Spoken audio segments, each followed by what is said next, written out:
নমস্কার বন্ধুরা, Sunanda village cooking চ্যানেলে আবারও তোমাদের স্বাগত জানাই। আজকে কিন্তু খুব অল্প অল্প জিনিস নিয়ে আমি চলে এসেছি, মানে ঝুড়িতে বেশি কিছু নেই। তো এখানে দেখতে পাচ্ছ, এখানে আমি বেগুন নিয়ে নিয়েছি। তো তোমাদের কাছে যদি মাত্র একটা ডিম থাকে এবং অল্প পরিমাণ বেগুন থাকে, তোমরা কিভাবে একবেলার জন্য খুব সুন্দর করে একটা রেসিপি বানিয়ে নিতে পারো, সেটা কিন্তু আমি আজকে বানিয়ে দেখাবো। তো এখানে আমি বেগুন নিয়ে নিয়েছি আর মাত্র একটা ডিম নিয়ে নিয়েছি, আর তার সাথে কিন্তু বেশ কয়েকটা মটরশুঁটি নিয়ে নিয়েছি। তোমরা যেটা চাইলে দিতেও পারো, নাও দিতে পারো। আর এখানে তো পেঁয়াজ আদা রসুন আছে, তো এই বেগুনের রেসিপিটা তো থাকছে, বেগুন ডিমের রেসিপিটা। আর তার সঙ্গে আমি কিন্তু রান্নাঘরে পার্শে মাছ ভালো করে কেটে ধুয়ে রেখে দিয়েছি। তো পার্শে মাছ দিয়ে আজকে দারুণ একদম অনুষ্ঠান বাড়ির মতো সুন্দর একটা রেসিপি করে তোমাদের দেখাবো, যেটা কিন্তু একদম পুরো অনুষ্ঠান বাড়ির মতো খেতে লাগবে। তো তোমরা কিন্তু অবশ্যই এই পার্শে মাছের এই রেসিপিটা বাড়িতে বানিয়ে খাবে, খেতে কিন্তু দুর্দান্ত হয়। তবে এটা পার্শে মাছ দিয়ে বানালেই সবথেকে বেশি টেস্টি হয়। তো বন্ধুরা, তোমরা যদি ফিশ কাটিং ভিডিও দেখতে চাও, অবশ্যই কিন্তু বেশি বেশি করে কমেন্ট করো। যদি কমেন্টে বেশি বেশি করে লাইক আসে, তাহলে কিন্তু আমি তোমাদের ফিশ কাটিং ভিডিও অবশ্যই দেখাবো। আর যে সমস্ত নতুন বন্ধুরা আমার চ্যানেলে আছো, এখনো পর্যন্ত চ্যানেলটা সাবস্ক্রাইব করোনি, তোমরা প্লিজ প্লিজ সাবস্ক্রাইব করে পাশের বেল আইকন টুং টুং করে বাজিয়ে দাও। আর এই দুটো রেসিপি কিন্তু অবশ্যই দেখবে, কোন রেসিপিটা তোমার সবথেকে বেশি ভালো লেগেছে সেটা অবশ্যই কমেন্টে বক্সের নিচে লিখে জানাবে। আর চলো, বেশি দেরি না করে রান্নাঘরে যাওয়া যাক। তো এদিকে তেল গরম হতে বসিয়ে দিয়েছি, আর এই যে পার্শে মাছগুলোতে লবণ হলুদ মাখিয়ে রেখে দিয়েছি। তেল ভালো করে গরম হলে কিন্তু পার্শে মাছগুলো খুব সুন্দর করে ভেজে নেব, লাল লাল করে। দিয়ে দেবো এখন মাছগুলো।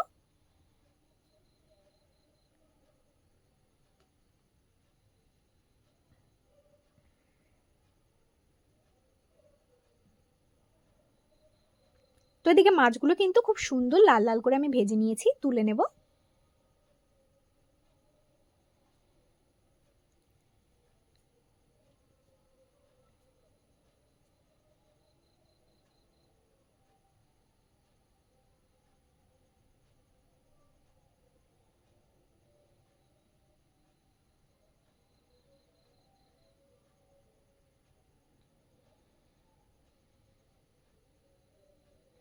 তো সব মাছ ভাজা কিন্তু হয়ে গেল। এখন আমি দিয়ে দেবো গোটা জিরে,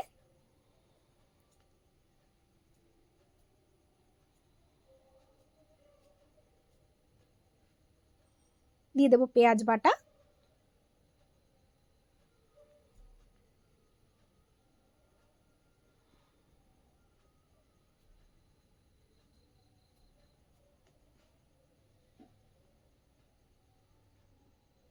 দিয়ে দেবো হলুদ গুঁড়ো,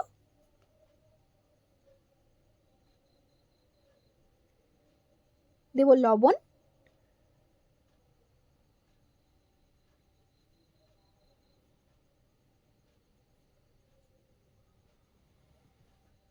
এখানে আছে আদা আর কাঁচা লঙ্কা বাটা।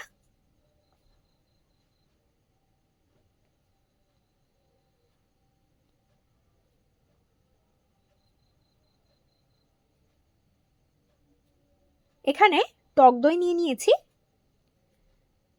টক দইয়ের মধ্যে চিনি দিয়ে দিচ্ছি। তোমরা চাইলে কিন্তু মিষ্টি দইও ব্যবহার করতে পারো, টক দই আর মিষ্টি দই একসঙ্গে মিক্স করে ব্যবহার করতে পারো। আমি আজকে টক দইয়ের মধ্যে চিনি দিয়ে ভালো করে গুলিয়ে নেব। এখানে আছে সর্ষে আর পোস্ত বাটা, মিহি করে বেটে নিয়েছি। সর্ষে যতটা নেবে পোস্তও কিন্তু সেই সম পরিমাণ নিতে হবে। অল্প পরিমাণ জল দিয়ে সুন্দর করে কষিয়ে নেব।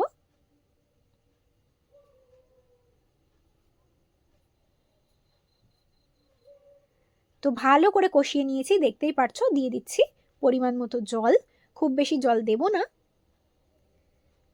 মাছের বেশি ঝোল ঝোল করবো না, একটু গ্রেভি গ্রেভি করব। তো ঝোলটা ফুটে উঠলে কিন্তু মাছগুলো দেব। এদিকে ঝোল খুব ভালো করে ফুটে উঠেছে। এখন আমি এই যে টক দইটা দিয়ে দেব।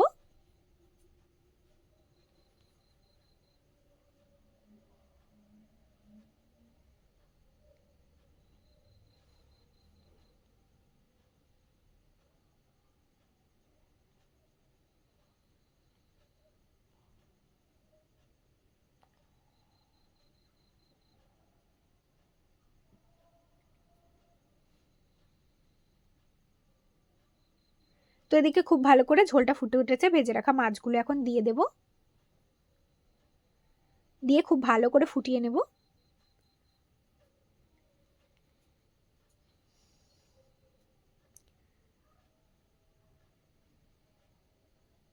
তো বন্ধুরা এই রেসিপিটা হয়ে গেল, নামিয়ে নেব। কড়াইতে আবারও তেল দিয়ে দিয়েছি।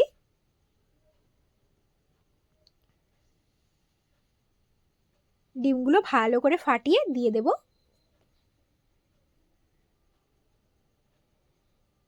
ডিমের ঝুরঝুরি ভাজা বানিয়ে নেব তাই।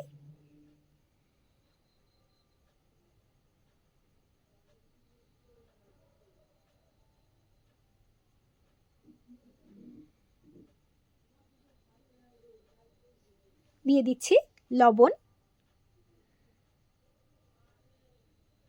খুব ভালো করে ঝুরঝুরি ভাজা বানিয়ে নেব। তো এদিকে সব ঝুরঝুরি ভাজাগুলো বানানো হয়ে গেছে, তুলে নেব।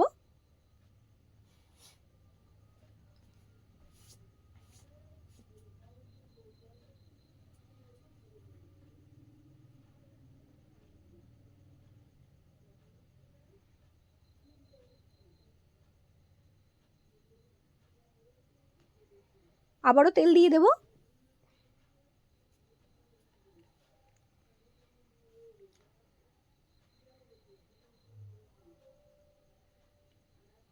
দিয়ে দেব গোটা জিরে,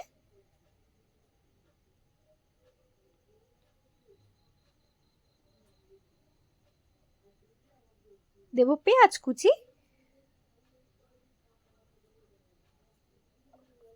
দেব বেগুন, বেগুনগুলো এভাবে ছোট ছোট করে টুকরো করে কেটে রেখেছি।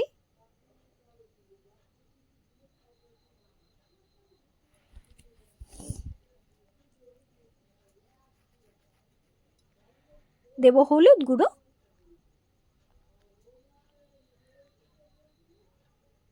দেব লবণ,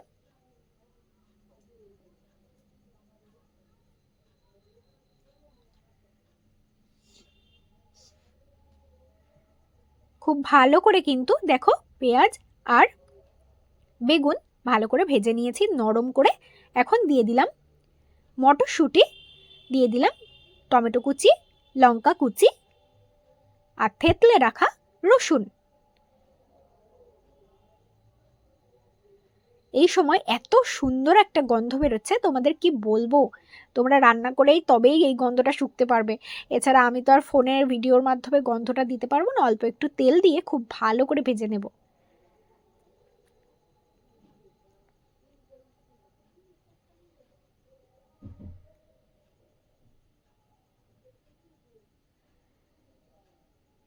তো এদিকে খুব ভালো করে সমস্ত কিছু ভাজা হয়ে গেছে।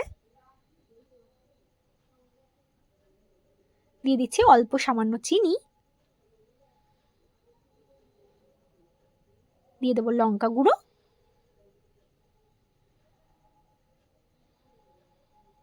দিয়ে দেবো গরম মশলা গুঁড়ো আর দিয়ে দেব ডিম ভুজিয়াটা।